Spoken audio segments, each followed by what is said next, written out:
Hello everyone, Christina here. Welcome to day 6 of the holiday card series for 2025. Today I'm going to be using the simple Christmas stencil set. I thought I might use the stamps and dies that go with the bundle, but ended up not needing those. The main star of the show is the stencil set. And there are, I think, 5 stencils in this set with lots of different things you can do. I'm going to be focusing on 3 of the stencils today: the large Christmas tree, the large snowflake, and the diagonal stamp. Now that I look at it, there are 6 stencils, not 5. We're going to focus on 3 of them. So I am making 7 cards today, 4 of one design and 3 of the other. I meant to do 4 of each, but I got ahead of myself and forgot to do the 4th one. You'll see when that happens. But basically what I'm doing is setting up my workstation here so that I can do duplicates of all of this stenciling. So I'm marking out the top and bottom corners of my card base. I'm working directly on a folded note card. And then I'm going to put down my first stencil, which is the Christmas tree. Now on the stencil, there are etched lines for an exact A2 card front. So the Christmas tree is centered within that area. So I lined it up on my card. Then I put some masking tape at the top to create a hinge. So it's going to allow me to bring in the Christmas tree by itself and then layer the diagonal stencil on top. So I'm going to start by picking out a bunch of colors. Now I have 5 colors here: Fig, Oceanside, Parsley, Buttercup, and Dragonfruit. I'm actually not going to use Parsley because I realized that when I overlapped Oceanside and Buttercup, it kind of created Parsley. So I really didn't need that 5th color. Starting out in the bottom right corner of the Christmas tree, I'm going to bring in the yellow. I'm going to have 2 instances of this yellow on the Christmas tree just because it's a really tall tree, and also I wanted to have a lot of overlapping colors. I wanted there to be an opportunity for the Dragonfruit to overlap with Buttercup to create a more intense orange. I wanted the Oceanside to overlap the Buttercup and create a nice green. And then I also wanted to have a spot left for Fig to bring in that purple. It's going to overlap with the Dragonfruit and create a really nice red violet as well. So after I had my initial colors kind of blended onto the tree, I'm then going to come back over and flip the diagonal stencil over. Now it's going to be a little bit flimsy because it slides around on top of that other stencil. So I'm going to have a motion with my blending brush that matches the diagonal stripes. I'm just swiping it from that bottom angle, and it does move a little bit. The stencil shifts a little bit, but I'm just adding a diagonal texture on top. It's going to look great. So I came back over each one of these areas with the same colors as I had before. It's going to intensify the color, but only in the striped areas. For this Oceanside and for the right side of the tree, the stencil has nothing to hold on to. You could tape it down if you want, but I just held it with my finger and then swiped down in that downward motion. Did the same thing with the yellow area, kind of holding that stencil in place. And then I'm going to lift the stencil and we'll see how it looks. I think it looks amazing. That like kind of overlap of color just looks really intense. I think it looks really fun. So I'm going to actually speed up the video footage so you can see me create the other 3 tree cards because they are a little bit different. Now, I did not clean off the stencil before going into this second card, and I wish I would have because it kind of muddied the colors just a tiny bit, but it wasn't a huge deal because I am using the same colors, so I decided to just go with it. So for this second card, I brought in a little more of that Oceanside over the yellow, and I got more of that green from the overlapping colors.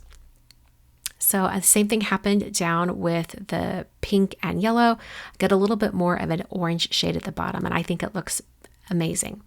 So I'm coming back over with all of those colors again with a diagonal stripe stencil.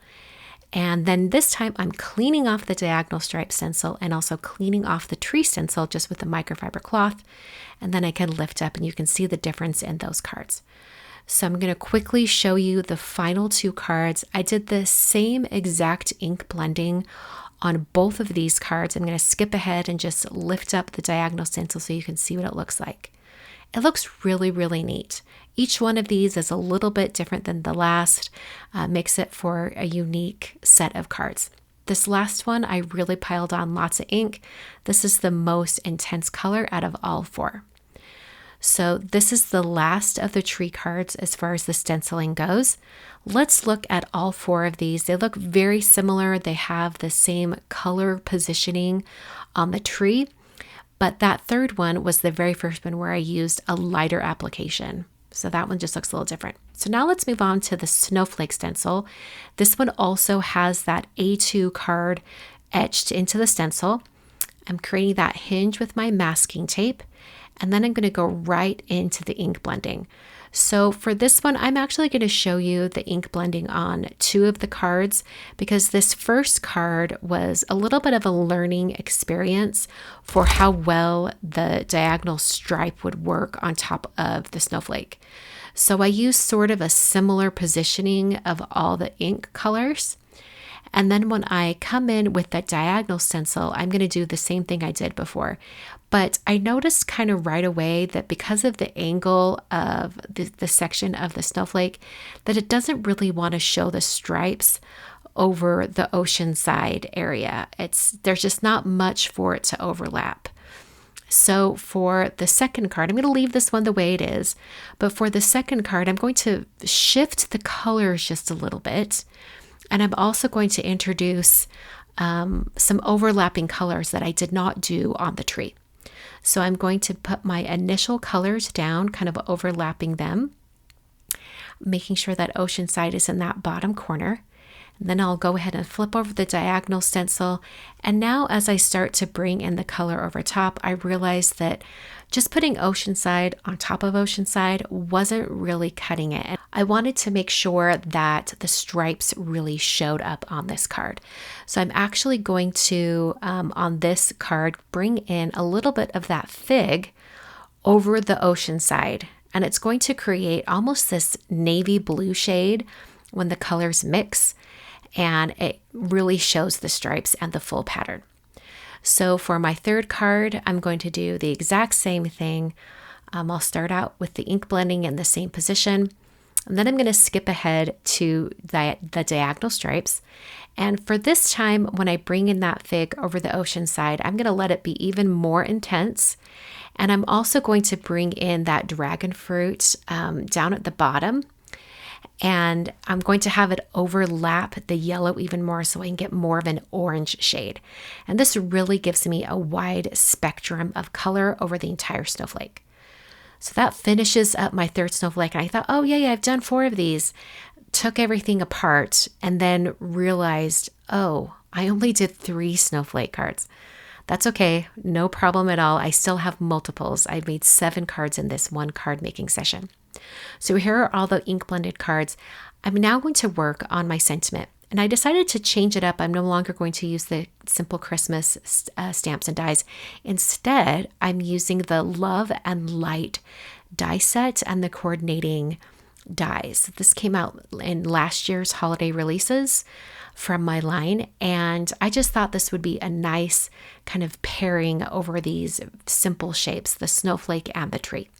So I took some holographic cardstock and I cut out 7 of the holidays word greeting die. And then I'm actually going to cut it out of black as well. And at first I was going to stack all these black die cuts on top of each other to get a nice thick greeting. But then I decided I would instead use the black die cut and offset the holographic die cut so that it kind of looks like it has a shadow, and it would really make the holographic die cut stand out and make it more legible. So after I cut out 7 of the black holidays as well, I then set those aside and I worked on the actual stamping of the rest of the greeting. So for the tree stamp, I was able to stamp the phrases above and below where the holidays die cut would be. So I'm going to go ahead and stamp all 4 of the Christmas tree cards. This went super, super easy and fast. And then when it comes to the snowflake card, there was just a little too much contrast, too much white throughout the middle of the snowflake. So I'm actually going to pop up these words. So I'm stamping them in white pigment ink on black cardstock. Did a little anti-static powder tool before I did my stamping. And then I sprinkled on alabaster embossing powder from Brutus Monroe. I'm going to tap off the excess until there's nothing left but just the words. And then I'll hit that with my heat tool until it's smooth and melted. When it comes to trimming these out so they're really narrow, I'm doing a Post-it note trick or a sticky note trick that I learned from Jennifer McGuire. You put the Post-it note where you want the cut line to be, and then that helps you visualize where you're going to be cutting when you go and use your paper trimmer. So as I trim it off, you can see that it cuts right where that Post-it note line is. So you can get really close lines next to your words. I find it really does help and make sure that I get a nice narrow strip. Now, if I'm cutting out a bunch of these, I might even use a die for it. But since I just had 3 cards here, I decided to use a paper trimmer. Put some narrow foam strips behind those little words, and then it was time to assemble my cards. So I first adhered the black holidays die cut, press that down, and I'm just using some liquid glue from Honeybee for that. And then I'm going to adhere the holographic one just offset so that it looks like the black is creating a shadow. And this really does make it much easier to read, and I really like that contrast of the black. So after I had both of my die cut words adhered to the snowflake card, then I brought in the really narrow little strips of words to finish off the greeting. I'm going to move on to my Christmas tree cards. I'm going to do the same thing, except this time I don't have to do the popped up sentiments. I can just adhere my holidays die cuts directly to the card and call it a day. So I adhered the black holidays, and then I also adhered the holographic holidays. And I'm just going to hold that in place until it has a moment to kind of get really sticky and not move on the card anymore. Okay, so that finishes all of the cards. I believe I did all 7 of these cards in about an hour and a half. So it went super fast and it didn't take too much time at all. I would love to recreate these cards even more times. Maybe change the color of the card bases, maybe do it on a very pale gray or even on like a speckled cardstock or something like that. So that's day 6 of the holiday card series. We are halfway through the series for this year. Please come back on Friday for day 7. Thanks so much for watching, and I'll catch you guys next time.